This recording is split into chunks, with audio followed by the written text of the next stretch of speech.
visitors. Really good to be with you. If you're watching us on the Facebook page, don't forget you can send us messages. They'll come straight through to us whilst we're on the air. You can also listen on the Pure West app and on your smart speakers and on the website as well at purewestradio.com. Now, we might be in the middle of October, but cricket, of course, continues in Pembrokeshire. We love to give the Indoor League a lot of coverage on the show. And we've had some great news as well about the Pembrokeshire Vikings, which is the county's youth side. And we're going to find out why they've had some good recognition and also find out how their inaugural season has gone with Jon Willington, who is making a welcome return to Pure West Sport tonight to tell us all about it. Jon, how are you? I'm good, thanks very much. Yeah, really nice to speak to you again, guys. Excellent stuff. Always welcome on the show and great to have your company as well. So just before we get into the fact that you're going to be heading to Lords quite soon, representing the Pembrokeshire Vikings, just tell us a bit about the team and why it was set up. Yeah, so, when I was younger, like many people in the county, benefited from playing cricket for the county youth side, and had some fantastic memories from that. Sadly, we haven't had a youth side in the county for some time now. And I felt it was, something a gap I wanted to try and fill, basically. We had a chat with a couple of people around the county who thought it was a good idea. But the guys come out of the regional pathway now from under 15s, and basically that's it. They go straight into senior cricket. There's nothing else for them, albeit the cricket calendar is quite busy. But for those guys, sort of 16 to 18-year-old, I thought it'd be quite nice to get a team up and running. I came up with the name of the Pembrokeshire Vikings, not realising that the rugby team had already pinched the name. So, it might have been a bit of an IP theft there, but it was a bit late after a bit of the caps made. It's all friends. It's all about giving the guys, 16 to 18-year-old guys in the county, some of our best cricketers around the county, the opportunity to play together, and also to hopefully play against some good opposition. And last season, the first fixture we had was really successful. We didn't end up playing as much cricket as we'd liked last year, or as if I'd have liked, but there were good reasons for that. But I was just pleased to see the team get off the ground, really, and get out on the field. Excellent stuff. Go on, Fraser. Yeah, Jon, I'm wondering now from a coaching point of view now. Obviously, we look at the international game or the professional game, and there's so many more techniques. We look at watching Test cricket and we're seeing ramp shots and flick shots and all the rest of it. There's much more innovation. As the game has adapted at a higher level, have you as a coach had to adapt as well? Are you now having to speak more about innovation and things to your players? I think, I probably don't do as much coaching now as I did when I was involved in the regional with the regional sides. But certainly in the last couple of years of coaching the regional sides, myself and Jamie Phelps were looking after the county under 12s or under 11s or 12s. Yeah. I think in the last season that we did it, and we were coaching shots with the batters that we wouldn't have dreamed of doing 10 years ago. Showing them how to play the slog sweep, for instance. I can imagine if I'd have played a slog sweep when I was younger. I'd be thrown out. My dad will be watching at the moment. He'll be shaking his head. It's just, so you do. I think you do have to adapt. And I think, the youngsters watch a lot of the cricket on TV. They see these guys playing the shots, and I've seen it this year with some of the youngsters down in the club with us. Looking to play ramp shots, and I think, and they don't come off that often. But I think you've got to encourage it. Right. And that's the way the game is developing. The game has changed massively, and I think you've got to change with it. You can't just stand still and do what you've always done. Sure. Yeah. And as to this Vikings team, Jon, you talked us through some of the fixtures they had there. Is there any kind of pathway they can get into a competitive competition or a couple league setup with other county teams next year? Well, I spoke with a chap from Carmarthenshire last year around trying to set up some sort of home and away fixtures. Sure. I think it's interesting how youth cricket across Wales, like a representative youth cricket, then has fallen away a little bit. It's not just in Pembrokeshire that's happened. I remember, travelling all across Wales, playing all the different counties. Nothing more enjoyable than going up to Gwent every year and getting absolutely hammered. It was the highlight of the season. Great day out though, John. Yeah. Great day out. Good tips. But so, I think what it's going to come down to, Fraser, I think is hopefully maybe people like myself, the chap in Kamal and Sir Andrew, and others who are keen to sort of bridge that gap between coming out of the pathway cricket and senior cricket, bridge that gap a little bit by trying to regenerate some together cricket. And I think once a couple of teams, it's like most things, once a couple of teams start, others tend to see that and then they enjoy. Yeah, picks up. Yeah, John, picking up on that, John. Sorry, but it's in rugby they're doing the same thing with schools and youth rugby. It's being mucked about. Let's get back to the basics with cricket.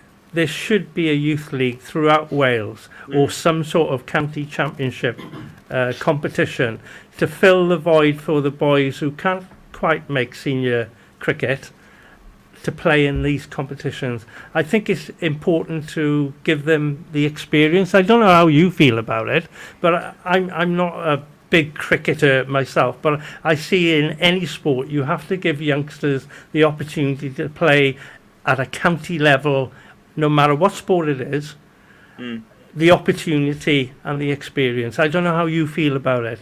I'm delighted that you started one in Pembrokeshire. I really am. I think it's a great thing to do. Can I add to that as well, Gordon? I'd be just balancing that as well with the benefits of doing that.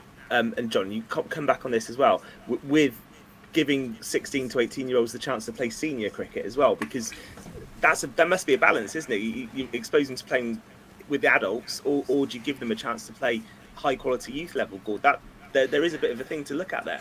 Yeah, they can play both, Ben. You can play the senior cricket, but there should be a youth league there as well. If you're good enough to play at youth level into senior cricket, you will do that anyway, naturally. But what I'm saying is there should be a competition for youth players up to the age of, well, in rugby it was 19, say 18 in cricket. I don't know what the cut-off age is. John, you could probably enlighten me on that. Well, I guess the first thing I'd say, Gordon, is I completely agree with you. John, that's the first time you've ever agreed with me, mate. I'll tell you the thing happened with Gordon. Goes back to Fraser's question earlier, really. The thing is, and something I mentioned, I think, when I spoke to you guys earlier in the year. Yeah. It's a known fact for research that between the ages of 15 and 19 is where the greatest number of people are lost from cricket. Yeah. Now, I think, I agree with you. I think, it's good that boys come into senior cricket, and I think the boys should be coming into senior cricket long before they're 15. If they've got the ability, they should be coming into senior cricket before that.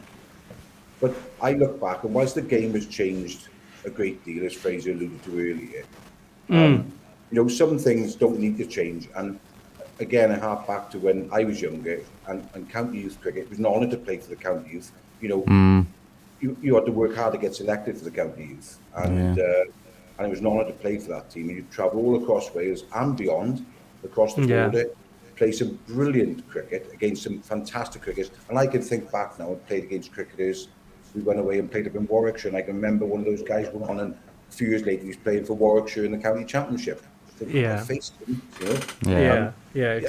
You get those types of experiences, and our guys aren't getting that. And I think it would be lovely to think that as years go on, that something like that was regenerated, and they deserve that opportunity, because like every county, I know in cricket in terms, people do cock a snook at Pembrokeshire a little bit, like, we're down out the way in the corner of Wales, but we have produced and continue to produce a lot of really, really talented young cricketers in this county, and they deserve the opportunity to play against the peers of their own age across Wales, and definitely have that experience, that opportunity. That's my view. It's just, I agree, really, really hard these days. Getting fixtures is hard. It's surprisingly hard, because there's not the emphasis on that across Wales anymore, that age group, for some reason. tell us about the Pembrokeshire Vikings then, and about the games you've had this season, John, and some of the players that you've got coming through, and then we'll come to the fact you're getting some great recognition very soon at Lords, aren't you? How has the standard been? How have the lads got on this year? Well, as I say, we didn't play anywhere near as much as I'd have liked, but there's a variety of reasons for that. Not least that the Pembrokeshire cricketing calendar is really, really busy. And getting busier, isn't it? Yeah. Oh, I mean, we've got so many cup competitions now. It's incredible. And but having said that, I mean, I'll focus on the game we had with the XL40 club, which was our first, debut fixture for the Vikings. Pembroke Dock, very fair play to them. They were happy to host us, as they always are. Incredibly accommodating in Pembroke Dock. Chris Stapleton umpired the game for us again, which was great and much appreciated. And we played against a really good side. Cricketers from all across South Wales came down, as captained by Simon Doc Holliday. And our guys acquitted themselves amazingly well. It was really nice for the first game that we had players from 8 clubs across Pembrokeshire making up our 11 for the first game, which was a lovely representation to have. Yeah. And we had guys from 18 to 16 years old. I think looking back at the game, the XL club batted first and scored about 226 or something like that, I think it was. And our guys bowled really well. Charlie Malloy from Branston, Joe Phillips, Langham, Will Phillips from Haverfordwest, Josh Lewis, the skipper from Cresselly, Dom Asson from Langham. And they all bowled really, really well. And then we had to chase it. And some of the boys I think the XL boys were so impressed with how our youngsters batted and acquitted themselves. We had Will Nicholas from Narberth and Owen Phelps from Hooker opened up, put 97 on for the first wicket. Brilliant. Will Phillips went on to score 83. Deserved a century, to be honest. The guys in the middle order, Archie Hillier-Wood from Pembroke Dock, my eldest boy Seth, they went in and wrapped a quick 50 between them. Much to the disgust of Doc Holliday, who disappeared over the road. Which brought a little smile to my face, I must admit. And then, and at the end, then with needing about 35 or 4 overs and thinking the game was gone, and William Phillips from Haverfordwest and particularly Morgan Lewis from Cresselly, who'd also bowled well in the first innings, chased it down, and they got it down to needing 4 to win from the last ball. And Morgan Lewis smashed an absolute sumptuous off drive to the boundary to win the game off the last. Great cricket. You couldn't have, to be honest, it was a sunny day. You could not have scripted it better, and it was just brilliant. And little did I know that it would end up leading to me getting a phone call, which I actually thought was a wind-up, to be honest. Explain that you've been nominated, I think, as the best side the XL40 club have played in Wales. So you'll be going with other regional sides to a dinner in the long room at Lords, flying that Pembrokeshire flag. That's right, yeah. So I knew nothing about this, to be honest. And I totally out of the blue, I had a phone call from Philip Stallard, his name, the chap's name, he's a lovely chap, who's the chairman of the XL40 Club Wales District. And he started explaining the fact that we'd been nominated for this award and we'd been invited to the Lord's dinner. And I was sat there thinking, right, who is this guy? This is a right wind up going on here. It was Jamie Phelps at the other end of that. I was scribbling down a list of names now. Who's the Yeah, I can imagine, John. Yeah. I thought whoever's done this now is going to have one. But anyway, this chap was explaining. I thought, oh, this is getting now. The detail is getting into you now. This is getting less of a wind up now every minute. Anyway. So he explained that every year, for each of their 12 districts, Wales being one district and the other 11 districts in England, they nominate for an award the best team that they consider they've played against, and that's based on sportsmanship, performance, individual skill levels, the quality of the game of cricket itself and the behaviour on and off the field. Oh, you've won it hands down, mate. It's all over. So we got nominated. So we won Wow. the Wales District Award, and now we're in the hat with the other 11 districts for the National Brilliant. 40 Club Award. Brilliant. Oh, that's Brilliant, fantastic. brilliant. Good stuff. So next month. Next month. We've been invited now. Myself and Josh Lewis, who's the captain, been invited to the annual 40 Club dinner in the Long Room at Lords to receive the Wales District Trophy. No swearing in there, John. No, black tie. Yeah. Yeah, penguin suit on, John. Suited and booted. I'd probably actually turn up with a fancy dress penguin suit on. John, sorry, John, just changing tack slightly, as we were going to mention this in the last part of the show, but given that you've named him there, it might be appropriate to talk about it now. Is at the Pembroke County Club dinner yesterday where Joe Phillips received the George Cole Trophy, actually, for the best player in Pembrokeshire cricket this summer. You just mentioned him there, a youngster with a big future, who you obviously know a lot about. Yeah, I've seen Joe coming all the way through since sort of the under 10s in the regional cricket, because he's the same age as my eldest lad Seth, so they've come through together all the way. And I was involved along with Andrew Miller, who's the head coach with the regional group, age group, for several years. And from the outset, really, there was no doubt that Joe had just a natural ability oozing out of him. He had just a natural approach and a natural action from the first time he picked the ball up. And he was somebody who thought he's always gonna make his mark. And to be fair to the guy, I mean, he's been capped by Wales, deservedly so, for the 6 or 7 years he played in regional cricket in Pembrokeshire. He was probably the outstanding player for five of those seasons. I can recall being up in the Bromsgrove Festival in Bromsgrove School 1 year with him. Very high standard cricket. I think we were playing Huntingdonshire, who were, one of the slightly posher counties in Pembrokeshire. And he came in. He took 6 for nothing. They couldn't do anything with him. He was just on a different level, to be honest. And I think for a guy, 17 years of age last season, who week in, week out was probably the outstanding bowler in the first division. I guess, and what Joe chooses to do going forward, whether he continues in Pembrokeshire or has opportunities up the line, I'm sure there'll be a few Shepherd's crooks coming out for him from up the line, because he's got so much natural ability. And his performance in the Harrison Allen final was just superb, absolutely outstanding. And I can't imagine.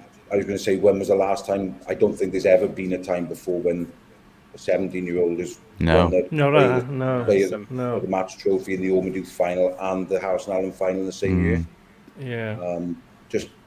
Outstanding talent. Well done. Well, listen, John, we're going to have to leave it there because we've got the final part of Pure West Sport coming up. But thank you ever so much for joining us.